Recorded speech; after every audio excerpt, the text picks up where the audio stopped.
Hello বন্ধুরা, আমি আফসানা। আমি বাংলাদেশের একজন মেয়ে। আজকে আমি তোমাদের যে গল্পটা বলব সেটা আমার কাকিমা এবং আমার বাবাকে নিয়ে। আমার কাকা ফাহাদ সাহেব ছিলেন একজন শান্ত স্বভাবের মানুষ। তার একমাত্র ছোট ভাই আমার বাবা হানিফ সাহেব, যিনিও কাকার মতো সহজ সরল ছিলেন।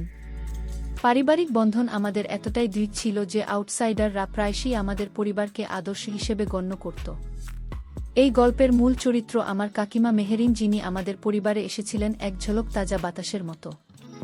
কাকিমা মেহেরিন যখন আমাদের পরিবারে এলেন তখন তার উজ্জ্বল হাসি আর প্রাণবন্ততা সবার মন জয় করে নিয়েছিল। কাকা ফাহাদের সাথে তার বিয়েটা ছিল যেন এক রূপকথার মতো। মনে হচ্ছিল ঈশ্বর যেন তাদের দুজনকে একে অপরের জন্যই তৈরি করেছেন। নতুন বউ হিসেবে কাকিমা এতটাই মানিয়ে নিয়েছিলেন যে মনেই হয়নি তিনি বাইরে এসেছেন। তার হাতে রান্না, তার মিষ্টি ব্যবহার, সবকিছুতেই ছিল এক ধরনের মায়া। আমাদের পরিবারের প্রতিটি সদস্য তাকে মন থেকে আপন করে নিয়েছিল। বিশেষ করে আমি আফসানা কাকিমার সাথে আমার সম্পর্কটা ছিল যেন মায়ের মতোই। কাকাও কাকিমাকে অসম্ভব ভালোবাসতেন। তাদের মধ্যেকার প্রেম দেখে আমরা সবাই মুগ্ধ হতাম। কাকা ফাহাদ ব্যবসা করতেন, আর কিছুদিন পর ব্যবসার উন্নতির জন্য তিনি বিদেশে যাওয়ার সিদ্ধান্ত নিলেন। পরিবারের সচ্ছলতা আরও বাড়ানোর জন্যই তার এই আত্মত্যাগ। টাকার সিদ্ধান্তটা আমাদের সবার জন্য খুব কঠিন ছিল, বিশেষ করে কাকিমার জন্য। বিয়ের পর এত অল্প সময়ের মধ্যে স্বামীকে ছেড়ে থাকা তার জন্য ছিল বিরাট চ্যালেঞ্জ।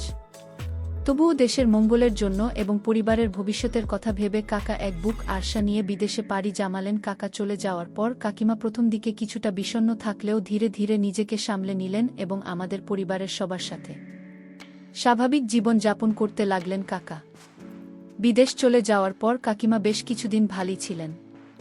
তিনি বাড়ির সব কাজ সামলাতেন, আমাদের দেখাশোনা করতেন, আর বাবার সাথেও তার সম্পর্কটা ছিল বেশ ভালো। প্রথম দিকে তাদের মধ্যেকার সম্পর্কটা খুবই স্বাভাবিক এবং বন্ধুত্বপূর্ণ মনে হয়েছিল। বাবা এবং কাকিমার মধ্যে একটু ভালো বোঝাপড়া ছিল, যা দেখে আমি বেশ খুশি হতাম। পারিবারিক কাজের আলোচনা, ছোটখাটো বিষয়, পরামর্শ, সব কিছুতেই তারা একে অপরের পাশে দাঁড়াতেন। তাদের এই সাধারণ সম্পর্ক দেখে তখন আমার মনে কোনো সন্দেহ জন্মায়নি, বরং মনে হয়েছিল এটা একটি সুস্থ পারিবারিক সম্পর্কেরই অংশ। কিন্তু কিছুদিন পর আমি লক্ষ্য করলাম কাকিমার বাবার মধ্যে যেন এক নতুন সম্পর্ক গড়ে উঠছে। তাদের কথাবার্তায়, চলনে বলনে কোনো রকম ঘনিষ্ঠতা প্রকাশ পাচ্ছিল, যা আমার চোখে ধরা পড়ছিল। প্রতিদিন বাবার কাকিমার সেজে গুজে কোথায় যেন যেত। তাদের এই সেজেগুজে বাইরে যাওয়াটা আমার মনে প্রথম সন্দেহের দানা বাঁধতে শুরু করল। কাকা যখন বিদেশে তো কষ্ট করছেন, তখন কাকিমা কেন বাবার সাথে এমনভাবে প্রতিদিন বাইরে যাচ্ছেন? এটা আমার কাছে একটা বড় প্রশ্ন হয়ে দেখা দিল। কাকার প্রতি কাকিমার এই ধরনের আচরণ আমার মনকে বিষণ্ণ করে তুলছিল। বাবার কাকিমারই গোপন চলাফেরা আমার মনে এক গভীর অস্থিরতা তৈরি করছিল। মনে মনে ভাবতাম, কাকা কাকিমাকে কত বিশ্বাস করে বিদেশে গেছেন, আর কাকিমা বাড়িতে বাবার সাথে এসব করছেন। বিশ্বাসটা ভাবতেও আমার ঘৃণা হচ্ছিল। প্রতিদিন বাবার কাকিমা যখন সেজেগুজে কোথাও যেত, তাদের বেশ হাসি খুশি মনে হতো তারা দুজনই খুব আপনজন, যেন একে অপরের প্রতি ভীষণ আগ্রহী। তাদের মুখে হাসি দেখে আমার মনটা আরও বেশি খারাপ হয়ে যেত। আমি কাকার প্রতি তাদের এমন আচরণের কথা ভেবে খুব কষ্ট পেতাম। তাদের এই চলাফেরা ধীরে ধীরে সকলের মনে সন্দেহে দানা বাঁধতে শুরু করল। শুধু আমি নই, ধীরে ধীরে আমার মা ও তাদের আচরণে সন্দেহ করতে শুরু করলেন। মা মাঝে মাঝে তাদের দিকে সন্দিহান দৃষ্টিতে তাকাতেন, কিন্তু কিছু বলতে পারতেন না। আমাদের পরিবারে এমন একটা চাপা উত্তেজনা তৈরি হলো, যা আগে কখনো ছিল না। কাকিমার বাবার এই রহস্যময় সম্পর্ক আমাদের পারিবারিক শান্তি নষ্ট করতে শুরু করেছিল। আমি প্রতিনিয়ত এই দুশ্চিন্তায় ভুগতাম যে কাকা যদি কোনোদিন এই বিশ্বাসটা জানতে পারেন তাহলে কি হবে। এই পরিস্থিতিতে আমি একদিন স্থির করলাম যে তারা কোথায় যায় এবং প্রতিদিন সেজেগুজে কেন যায়, এই বিশ্বাসটা আমাকে জানতেই হবে। আমার মনে একটা অদম্য কৌতূহল এবং কিছুটা আশঙ্কা জন্ম নিয়েছিল। আমি আর এই অনিশ্চয়তা নিয়ে থাকতে পারছিলাম না। আমি সিদ্ধান্ত নিলাম যে তাদের পিছু নিয়ে সত্যটা উদ্ঘাটন করব। হয়তো এর মাধ্যমে আমি আমার মন থেকে সব সন্দেহ দূর করতে পারব, অথবা এমন কিছু জানতে পারব যা আমাদের সবার জন্য এক বড় ধাক্কা হবে। তবে যাই হোক না কেন, আমি সত্যের মুখোমুখি হতে প্রস্তুত ছিলাম। কাকিমার বাবা যখন সেজেগুজে দুজন একসাথে বের হয়ে গেলেন, আমি তাদের ছদ্মবেশে পিছু নিলাম। আমার হৃৎপিণ্ড দ্রুত লাফাচ্ছিল, এক অদ্ভুত ভয় আর কৌতূহল আমাকে তাড়া করছিল। মনে হচ্ছিল যেন এক অজানার সত্যের মুখোমুখি হতে চলেছি, যা আমার ধারণার চেয়েও অনেক বড় কিছু হতে পারে। তাদের এই নীরব যাত্রাপথ যেন আমার মনে আরও বেশি প্রশ্ন তৈরি করছে। তারা শহরের পরিচিত রাস্তাগুলো ছেড়ে জনবসতি পেরিয়ে ধীরে ধীরে এক অচেনা পথের দিকে এগোতে লাগল। তারা শহরের কোলাহল ছেড়ে ক্রমশ গ্রামের মিঠো পথ ধরে হাঁটতে শুরু করলেন। আমি একটু দূরে থেকে তাদের অনুসরণ করছিলাম যাতে তারা আমাকে দেখতে না পান। গ্রামের নির্জনতা আর গাছপালার ছায়া যেন তাদের রহস্যকে আরও গভীর করে তুলছিল। আমার মনে হাজারো প্রশ্ন ঘুরপাক খাচ্ছিল। তারা কোথায় যাচ্ছেন, কেনই বা এমন নির্জন পথ বেছে নিলেন? তাদের মুখে যে গাম্ভীর্য ছিল তা দেখে মনে হচ্ছিল যেন তারা কোনো গুরুত্বপূর্ণ গোপন কাজ সম্পন্ন করতে যাচ্ছেন। এক পর্যায়ে আমি দেখলাম তার এক গভীর জঙ্গলের ভেতরে প্রবেশ করলেন। জঙ্গলটি এতটাই ঘন ছিল যে সূর্যের আলোয় ভালোভাবে প্রবেশ করতে পারছিল না। মনে হচ্ছিল যেন আমি কোনো এক প্রাচীন রহস্যের প্রবেশদ্বারে দাঁড়িয়ে আছি। আমার বুকটা ধড়ফড় করছিল। এত গভীরে তারা কেন যাচ্ছেন, এই প্রশ্নের উত্তর খুঁজতে আমার কৌতূহল আরও বেড়ে গেল। আমি পা টিপে টিপে তাদের অনুসরণ করতে লাগলাম। সতর্ক ছিলাম যাতে কোনো শব্দ না হয়। জঙ্গলের আরও গভীরে প্রবেশ করার পর আমি দেখলাম তার একটি ছোট্ট কুঁড়েঘরের দিকে এগোচ্ছেন। কুঁড়েঘরটি চারপাশে গাছপালায় এতটাই ঢাকা ছিল যে বাইরে থেকে সহজে চোখে পড়ার মতো ছিল না। মনে হলো যেন কোনো গোপন আশ্রয়স্থল। আমার সকল সন্দেহ তখন চরম পর্যায়ে পৌঁছে গিয়েছিল। এই নির্জন জঙ্গলের মাঝে এমন একটি কুঁড়েঘরে তারা কি করতে পারে? আমার মনে হচ্ছিল যেন আমি কোনো চলচ্চিত্রের দৃশ্যের অংশ। বিষয়টা আমার কাছে কৌতূহলী মনে হলো। তারা যখন কুঁড়েঘরের ভেতরে প্রবেশ করলেন, আমি ধীরে ধীরে কুঁড়েঘরটির কাছে গেলাম। আমার সকল ইন্দ্রিয় সজাগ ছিল। আমি নিঃশ্বাস বন্ধ করে রাখলাম যাতে কোনো শব্দ না হয়। আমার মনে হচ্ছিল যেন আমি এমন কিছু দেখতে চলেছি যে আমার জীবনকে চিরতরে বদলে দেবে। আমি জানালার ফাঁক দিয়ে ভেতরে কি হচ্ছে তা দেখার চেষ্টা করলাম। কিন্তু সেখানে গিয়ে আমি অবাক হয়ে গেলাম। আমার সকল ভাবনা ভুল হয়ে গেল। আমার সমস্ত সন্দেহ এক মুহূর্তে দূর হয়ে গেল। আমি যা দেখলাম তা আমার কল্পনার সম্পূর্ণ বিপরীত ছিল। ভেতরে কোনো অনৈতিক কার্যকলাপ চলছিল না। আমার মনে যে কুৎসিত ভাবনাগুলো জমেছিল তা মুহূর্তেই অদৃশ্য হয়ে গেল। যা দেখলাম তা আমাকে এক অন্যরকম অনুভূতি দিল। তারা সেখানে সেই কুঁড়েঘরে এক দরবেশ বাবার কাছ থেকে। তারা দুজনেই আধ্যাত্মিক বিদ্যা লাভ করার জন্যই যেত। গাজী বাবা ছিলেন একজন প্রখ্যাত সাধক যিনি আধ্যাত্মিক জ্ঞান প্রদান করতেন। তারা মেঝেতে বসে গাজী বাবার কথা অত্যন্ত মনোযোগ দিয়ে শুনছিলেন। তাদের চোখে ছিল শ্রদ্ধা আর ভক্তি। তারা কোনো গোপন অভিসারে যাননি, বরং আত্মিক শান্তির সন্ধানে গিয়েছিল। তাদের মুখে ছিল পরম প্রশান্তি। তারা খুবই ধার্মিক ছিল। আর আমি তাদের কতই না ভুল বুঝেছিলাম। আমার নিজের উপরই তখন ভীষণ রাগ হচ্ছিল। সামান্য কিছু দেখে না জেনেই আমি কত বড় একটা ভুল ধারণার জন্ম দিয়েছিলাম। আসলে ভুল থেকে অনেক সময় অনেক বড় ধরনের ক্ষতি হয়ে যায়। ভুল ধারণার কারণে মানুষ ও মানুষের মধ্যে চরম পর্যায়ের বিভেদ সৃষ্টি হয়, যার ফলাফল খুব ভয়াবহ হয়ে থাকে। আমি দ্রুত সেখান থেকে চলে এলাম। আমার মনটা তখন অনুশোচনায় ভুলে গিয়েছিল। আমি বুঝতে পারছিলাম আমি কত বড় ভুল করতে চলেছিলাম। সেদিন জঙ্গল থেকে বাড়ি ফেরার পথে আমার মনের মধ্যে এক অদ্ভুত ঝড় বইছিল। একদিকে ছিল নিজের ভুল বোঝার যন্ত্রণা, আরেকদিকে ছিল বাবা আর কাকিমার প্রতি এক গভীর শ্রদ্ধা। তাদের নির্দোষিতা প্রমাণ হওয়ায় আমার মনটা হালকা হয়েছিল, কিন্তু একই সাথে নিজের অবিবেচক চিন্তাভাবনার জন্য ভীষণ লজ্জিত ছিলাম। সেদিন আকাশের চাঁদটাও যেন আমার দিকে তিরস্কারের দৃষ্টিতে তাকিয়েছিল। আমি প্রতিজ্ঞা করলাম এই ভুলের পুনরাবৃত্তি যেন আর কখনো না হয়। বাড়িতে ফিরে আসার পর আমি কেমন যেন চুপচাপ হয়ে গিয়েছিলাম। মা আমার এই পরিবর্তন লক্ষ্য করলেন এবং আমাকে জিজ্ঞেস করলেন, কি হয়েছে আফসানা, তোর মুখটা এমন মলিন লাগছে কেন? আমি তখন মাকে সব খুলে বলার সাহস পাচ্ছিলাম না, কারণ আমার ভুলের কারণে মা ও বাবা কাকিমা সম্পর্কে ভুল ধারণা পোষণ করছিলেন। যদি মাকে সত্যিটা বলি তাহলে হয়তো তিনি নিজের ভুল বুঝতে পেরে কষ্ট পাবেন। তাই আমি শুধু বললাম, কিছু না মা, একটু শরীরটা খারাপ লাগছে। আমার মনের মধ্যে তখন একটাই ভাবনা ঘুরছিল, বাবা আর কাকিমার কাছে কিভাবে ক্ষমা চাবো? তারা যে এত ধার্মিক আর আধ্যাত্মিক পথের পথিক তা আমি ঘুণাক্ষরেও টের পাইনি। তাদের নিছক সরলতা আর বিশ্বাসকে আমি কত নীচভাবে বিচার করেছিলাম। আমার এই ভুল ধারণা যে কত বড় অন্যায় ছিল তা ভেবে আমি অস্থির হয়ে পড়ছিলাম। এই অনুশোচনা আমাকে ভেতর থেকে কুড়ে খাচ্ছিল। পরের দিন থেকে আমি বাবা আর কাকিমার প্রতি আমার আচরণে পরিবর্তন আনার চেষ্টা করলাম। আগে যেখানে তাদের দিকে সন্দেহের চোখে তাকাতাম, এখন সেখানে আমার চোখে ছিল শ্রদ্ধা আর ভালোবাসা। তাদের প্রত্যেকটি কাজ এখন আমার কাছে মহৎ মনে হচ্ছিল। আমি তাদের সাথে আরও বেশি সময় কাটানোর চেষ্টা করতাম। তাদের আধ্যাত্মিক আলোচনা মন দিয়ে শুনতাম। আমার মনে হচ্ছিল এই আলোচনার মাধ্যমে আমিও যেন নতুন কিছু শিখতে পারছি। কাকিমার বাবা তাদের আধ্যাত্মিক শিক্ষা বাড়িতেও অনুশীলন করতেন। তারা নিয়মিত ধর্মীয় গ্রন্থপাঠ করতেন, ধ্যান করতেন এবং বিভিন্ন আধ্যাত্মিক বিষয়ে আলোচনা করতেন। আমি লক্ষ্য করলাম তাদের জীবনযাপন আরও শান্ত ও সংযত হয়ে উঠেছে। তাদের এই পরিবর্তন আমার মনকে গভীরভাবে নাড়া দিচ্ছিল। মনে মনে ভাবতাম, এই নির্দোষ মানুষগুলোকে আমি কত বড় অপবাদ দিতে যাচ্ছিলাম। আমার এই পরিবর্তন মাও লক্ষ্য করলেন। তিনি বিস্মিত হচ্ছিলেন আমার নতুন আচরণ দেখে। হয়তো তিনি ভাবছিলেন, আগে যেখানে আমি তাদের প্রতি সন্দিহান ছিলাম, এখন কেন আমি এত আগ্রহ দেখাচ্ছি। কিন্তু মা তখনও জানতেন না আসল ঘটনাটা কি। আমার মনে হচ্ছিল সঠিক সময় এলেই মাকে সব জানানো উচিত, কিন্তু তার আগে আমাকে আরও কিছু সময় অপেক্ষা করতে হবে। দিনের পর দিন বাবা আর কাকিমার এই আধ্যাত্মিক জীবনযাপন আমাকে মুগ্ধ করছিল। তাদের ভক্তি আর বিশ্বাস এতটাই গভীর ছিল যে তা আমার মনেও এক নতুন পথের ইঙ্গিত দিচ্ছিল। আমি বুঝতে পারছিলাম জীবনে শুধুমাত্র পার্থিব সুখী সব নয়, আত্মিক শান্তিও অনেক জরুরি। তাদের দেখে আমারও আধ্যাত্মিকতার প্রতি আগ্রহ বাড়তে শুরু করল।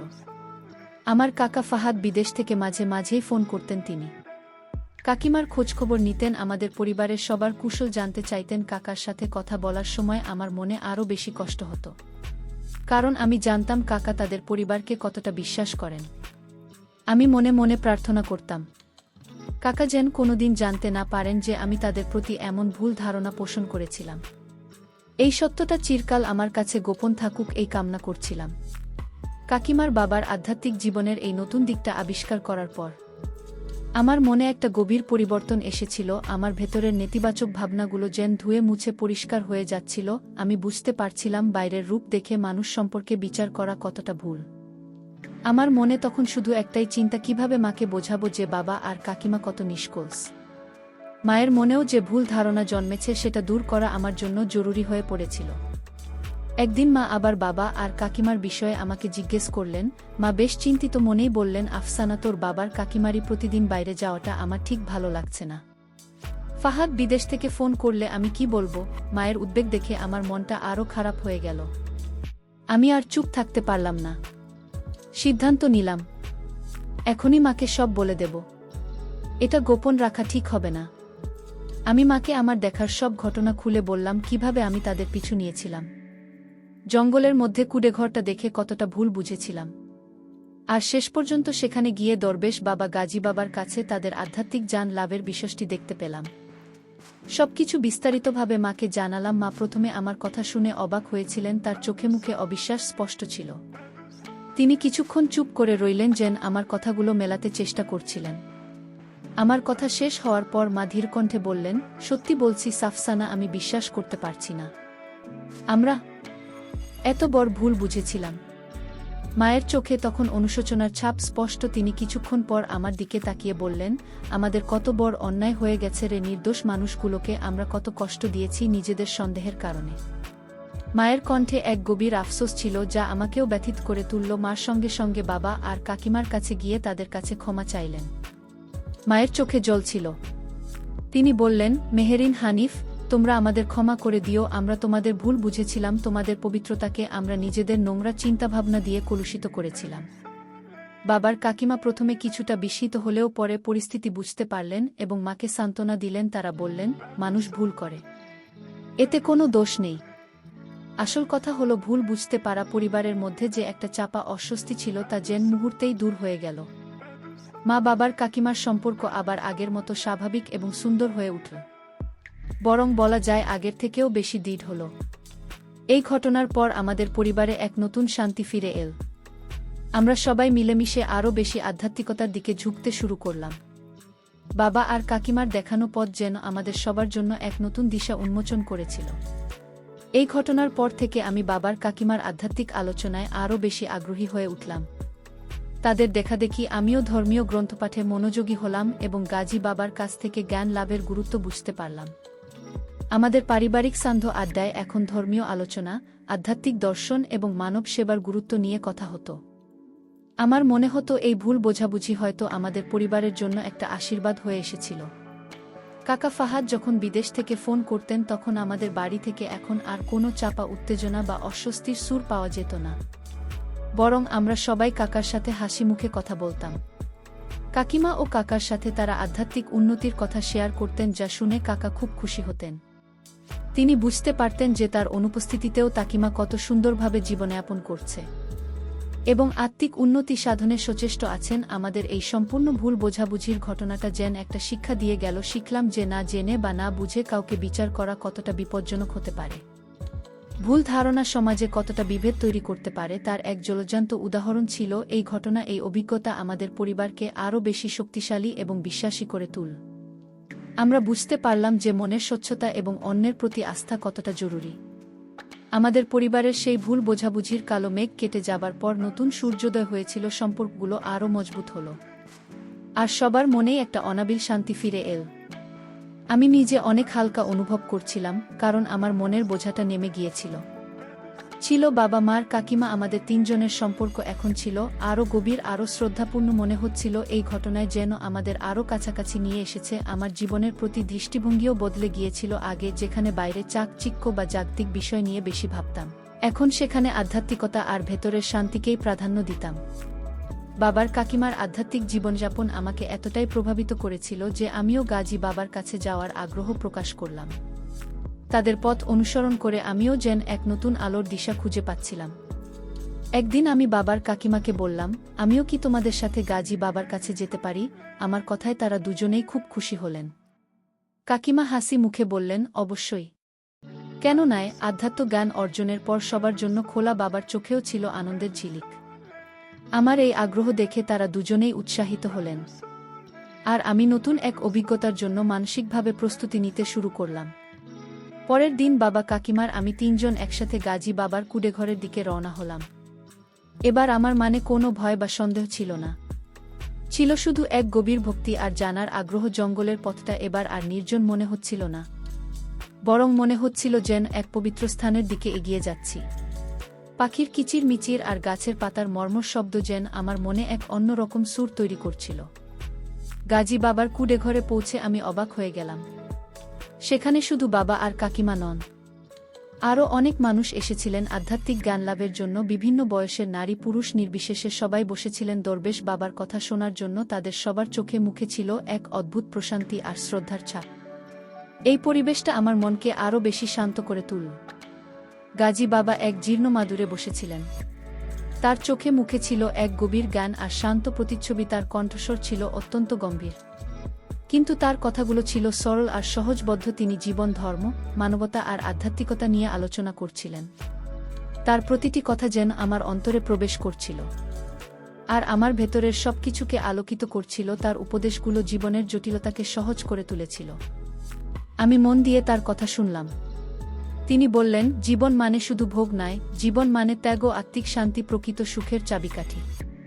তার কথাগুলো শুনে আমার মনে হলো আমি যেন এতদিন অন্ধকারে ছিলাম আর এখন আলো দেখতে পাচ্ছি। আমার মনে যে সকল প্রশ্ন ছিল তার যেন একে একে উত্তর মিলছিল। এই আধ্যাত্মিক পরিবেশে বসে আমি এক অদ্ভুত প্রশান্তি অনুভব করলাম। গাজী বাবার সান্নিধ্যে কাটানো সেই সময়টা আমার জীবনের অন্যতম সেরা অভিজ্ঞতা ছিল। আমি বুঝতে পারলাম মানুষ যখন নিজের ভেতরের আলো খুঁজতে শুরু করে তখন বাইরের জগৎ অনেক তুচ্ছ মনে হয়। কাকিমা আর বাবার প্রতি আমার শ্রদ্ধাবোধ আরও বেড়ে গিয়েছিল, কারণ তারাই আমাকে এই নতুন পথ দেখিয়েছিলেন। আমি মনে মনে প্রতিজ্ঞা করলাম, এই আধ্যাত্মিক যাত্রা আমি আর কখনো থামাব না। গাজী বাবার কাছ থেকে আধ্যাত্মিক জ্ঞান লাভ করে বাড়ি ফেরার পথে আমার মনটা ছিল সম্পূর্ণ নতুন এক উপলব্ধিতে ভরা। বাইরের পৃথিবীর কোলাহল যেন আমার কানে পৌঁছাচ্ছিল না। আমি শুধু আমার ভেতরের শান্তি আর নতুন চিন্তাভাবনা নিয়েই মগ্ন ছিলাম। বাবা আর কাকিমাও খুব খুশি ছিলেন, তাদের মুখে ছিল নির্মল হাসি। এই নতুন অভিজ্ঞতা আমাদের তিনজনের সম্পর্ককে যেন আরও এক নতুন মাত্রায় নিয়ে গিয়েছিল। সেই দিন থেকে বাবা, কাকিমা এবং আমি নিয়মিত গাজী বাবার কাছে যেতে শুরু করলাম। প্রতিবারই আমরা নতুন কিছু শিখতাম, নতুন করে নিজেদের চিনতে পারতাম। গাজী বাবার উপদেশগুলো আমাদের দৈনন্দিন জীবনে এক অসাধারণ প্রভাব ফেলছিল। আমাদের পরিবারে একটা নতুন আধ্যাত্মিক পরিবেশ তৈরি হয়েছিল, যেখানে সবাই শান্তি আর সততার পথে চলতে অনুপ্রাণিত হতাম। আমার মায়ের পরিবর্তনটাও ছিল লক্ষণীয়। আগে যেখানে তিনি কিছুটা অস্থির থাকতেন, এখন তিনি অনেক শান্ত হয়ে উঠেছিলেন। বাবা, কাকিমা আর আমার আধ্যাত্মিক যাত্রায় তিনি সম্পূর্ণ সমর্থন দিতেন এবং নিজেও মাঝে মাঝে আমাদের সাথে গাজী বাবার কাছে যেতেন। তার চোখে মুখেও এক ধরনের প্রশান্তি ফুটে উঠছিল, যা দেখে আমি খুব আনন্দ পেতাম। আমাদের পরিবারের ছোটখাটো মতপার্থক্যগুলো এখন খুব সহজেই মিটে যেত। আমাদের বাড়িতে এখন নিয়মিত আধ্যাত্মিক বই পড়া হতো। বাবা, কাকিমা এবং আমি মাঝে মাঝে একসঙ্গে বসে ধর্মীয় আলোচনাও করতাম। কাকা ফাহাদ বিদেশ থেকে ফোন করলে আমরা তাকেও আমাদের নতুন অভিজ্ঞতার কথা জানতাম। তিনি প্রথমে কিছুটা অবাক হলেও আমাদের পরিবর্তন দেখে বেশ খুশি হতেন। তিনি বুঝতে পারছিলেন যে আমরা এক ভালো পথে হাঁটছি। আমার কাকার সাথে কাকিমার সম্পর্ক আরও গভীর হয়েছিল। কাকিমা এখন শুধু কাকার সাথে সাংসারিক কথাই নয়, তাদের আধ্যাত্মিক উন্নতি এবং গাজী বাবার উপদেশ নিয়েও আলোচনা করতেন। কাকা কাকিমার এই পরিবর্তনকে খুব ইতিবাচকভাবে গ্রহণ করেছিলেন। তিনি প্রায়শই কাকিমার প্রশংসা করতেন এবং তাদের আধ্যাত্মিক অগ্রগতির জন্য শুভকামনা জানাতেন। এই ঘটনার পর আমাদের আত্মীয় স্বজনদের মধ্যেও একটা ইতিবাচক প্রভাব পড়েছিল, যারা প্রথম দিকে বাবা আর কাকিমার আচরণের সন্দেহ করেছিলেন। তারাও এখন আমাদের পরিবারের পরিবর্তন দেখে মুগ্ধ হতেন। অনেকেই আমাদের কাছ থেকে আধ্যাত্মিকতার ব্যাপারে জানতে চাইতেন এবং গাজী বাবার খোঁজ নিতেন। আমাদের পরিবার জেন সমাজের জন্য একটা উদাহরণ হয়ে দাঁড়িয়েছিল। আমি বুঝতে পারছিলাম আমাদের এই ভুল বুঝাবুঝি হয়তো একটা বড় পরীক্ষা ছিল, যা আমাদের পরিবারকে আরও শক্তিশালী করেছে। এই ঘটনা আমাদের শিখেছে যে মানুষের বাহ্যিক আচরণ দেখে কাউকে বিচার করা উচিত নয়। ভেতরের রূপটাই আসল, আর সেটাই মানুষকে সৎ এবং সুন্দর করে তোলে।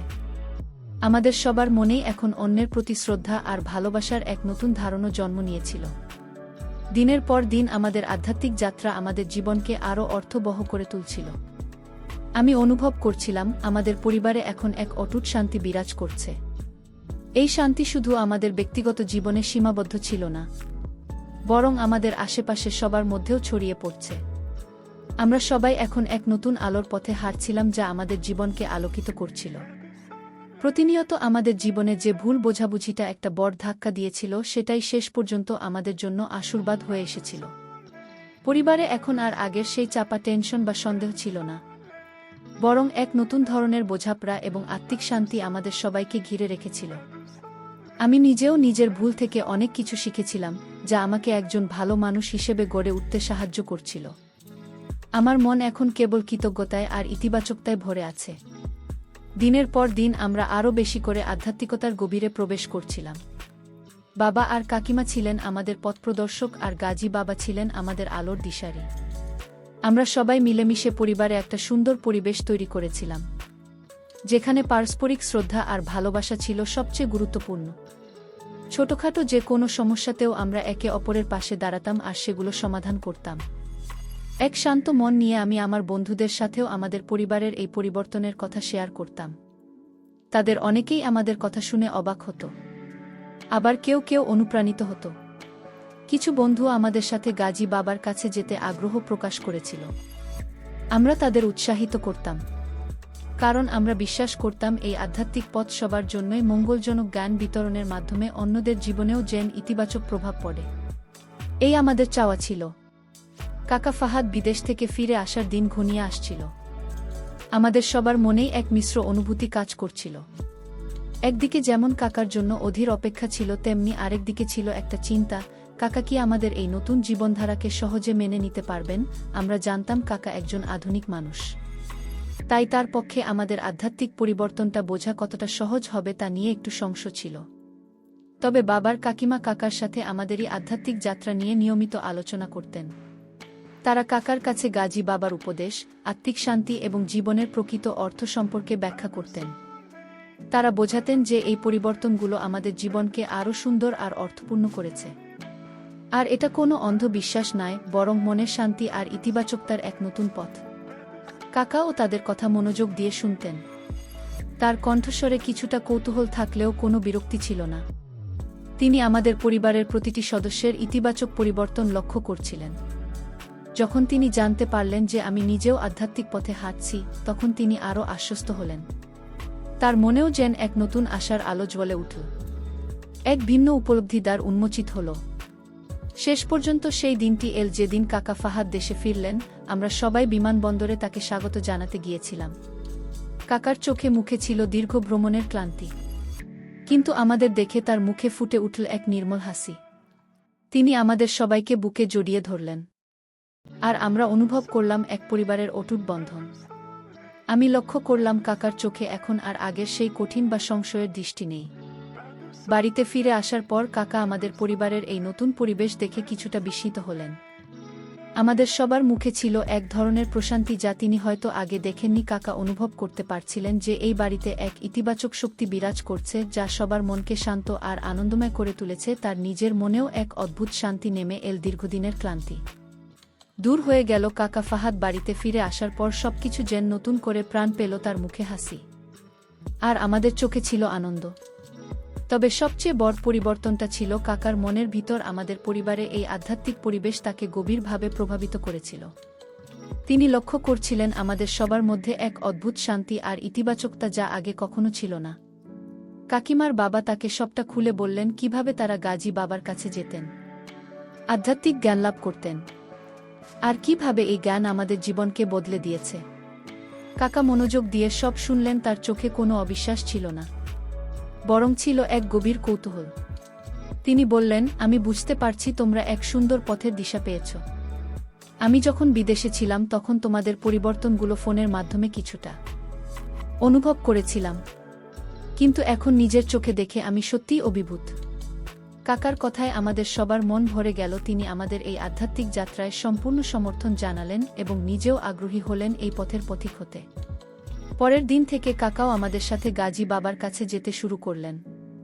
প্রথম দিকে তার মনে কিছু প্রশ্ন থাকলেও গাজী বাবার গানগর্ভ আলোচনা শুনে তার সব সংশয় দূর হয়ে গেল। কাকা অনুভব করতে পারছিলেন যে আর্থিক শান্তি জীবনের আসল লক্ষ্য, আর জাগতিক সুখ ক্ষণস্থায়ী। তিনি ধীরে ধীরে আধ্যাত্মিকতার গভীরে প্রবেশ করতে শুরু করলেন, আর তার জীবনেও এক নতুন পরিবর্তন আসতে শুরু করল। আমাদের পরিবারে এখন এক অসাধারণ পরিবেশ বিরাজ করছিল। বাবা, মা, কাকা, কাকিমা এবং আমরা সবাই মিলেমিশে এক আধ্যাত্মিক জীবনযাপন শুরু করেছিলাম। আমাদের বাড়িতে এখন নিয়মিত ধর্মীয় আলোচনা, ধ্যান এবং মানব সেবার কথা হতো। আমরা বুঝতে পারছিলাম যে ভুল বোঝাবুঝি থেকে শুরু হওয়া একটা ঘটনা কেমন করে একটা পরিবারকে সঠিক পথের দিশা দেখাতে পারে। আমাদের এই ঘটনা সমাজের অনেক মানুষের কাছেই শিক্ষণীয় হয়ে উঠেছিল। অনেকেই আমাদের দেখে অনুপ্রাণিত হচ্ছিলেন এবং আধ্যাত্মিকতা দেখে ঝুঁকছিলেন। আমরা বুঝতে পারছিলাম যে ভুল ধারণার কারণে যে বিভেদ তৈরি হয় তা দূর করতে পারলে সম্পর্ক আরও মজবুত হয় এবং জীবনে আসে অনাবিল শান্তি। আমাদের পরিবার এখন শুধু আমাদের নিজেদের জন্য নয়, অন্যদের জন্য এক অনুপ্রেরণার উৎস হয়ে উঠেছিল। আজ আমরা যখন পেছন ফিরে তাকাই তখন মনে হয় সেই সন্দেহ, সেই অস্থিরতা সবকিছুই যেন একটা পরীক্ষার অংশ ছিল। সেই পরীক্ষার ফলস্বরূপ আমরা পেয়েছি এক নতুন জীবন, এক নতুন উপলব্ধি। কাকিমা মেহরিং, যিনি এক সময় আমার ভুল ধারণার শিকার হয়েছিলেন, তিনিই আজ আমাদের পরিবারের আধ্যাত্মিকতার প্রতীক। তার দেখানো পথেই আমরা সবাই খুঁজে পেয়েছি জীবনের আসল অর্থ। আমাদের গল্পটা হয়তো অনেকের জন্যই একটা বার্তা নিয়ে আসবে। জীবনে চলার পথে অনেক ভুল বোঝাবুঝি আসতে পারে, কিন্তু সেগুলোকে ভয় না পেয়ে সত্যের অনুসন্ধান করা উচিত। কারণ সত্যই পারে সব বিভেদ দূর করতে এবং মানুষের মধ্যে ভালোবাসার সেতুবন্ধন তৈরি করতে। আর এই ভালোবাসা, বিশ্বাস আর শ্রদ্ধা দিয়েই আমরা গড়ে তুলতে পারি এক সুন্দর সমাজ। তাই বন্ধুরা, জীবনে কখনো না জেনে বা না বুঝে কাউকে বিচার করা উচিত নয়। বাইরের রূপ দেখে মানুষের ভেতরের রূপ বোঝা অসম্ভব। অনেক সময় আমাদের ভুল ধারণাগুলোই মানুষের মধ্যে বিভেদ সৃষ্টি করে এবং সম্পর্কগুলোকে দুর্বল করে তোলে। কিন্তু যখন আমরা সত্যকে জানতে পারি এবং নিজেদের ভুল স্বীকার করি, তখন সম্পর্কগুলো আরও মজবুত হয় এবং জীবনে আসে অনাবিল শান্তি। আধ্যাত্মিকতা এবং সত্যের পথে হাঁটার মাধ্যমে মানুষ তার ভুল বুঝতে পারে এবং সঠিক পথে ফিরে আসতে পারে, যা কেবল ব্যক্তিগত জীবন নয়, পারিবারিক ও সামাজিক জীবনেও ইতিবাচক পরিবর্তন নিয়ে আসে। সত্যিকারের সুখ আর শান্তি মেলে আত্মিক উন্নতি এবং পারস্পরিক বিশ্বাসে, যা বাহ্যিক চাকচিক্য বা জাগতিক প্রাপ্তির চেয়েও অনেক বেশি মূল্যবান। বন্ধুরা, গল্পের শেষে আমি তোমাদেরকে বলতে চাই, ভুল বোঝাবুঝি কিভাবে একটা পরিবারকে বড় ক্ষতির দিকে ঠেলে দিতে পারে, আবার সেই ভুল থেকেই কিভাবে নতুন পথের সন্ধান পাওয়া যেতে পারে। তোমাদের জীবনেও যদি এমন কোনো ভুল বোঝাবুঝি ঘটে থাকে, তবে সত্যের অনুসন্ধান করো এবং ভালোবাসার মাধ্যমে সবকিছু সমাধান করার চেষ্টা করো। যদি গল্পটি ভালো লাগে তাহলে লাইক, কমেন্ট ও শেয়ার করতে ভুলো না। আর আমার চ্যানেল এ নতুন হলে অবশ্যই সাবস্ক্রাইব করে পাশে থেকো। দেখা হবে পরের ভিডিও এ। সবাইকে ধন্যবাদ।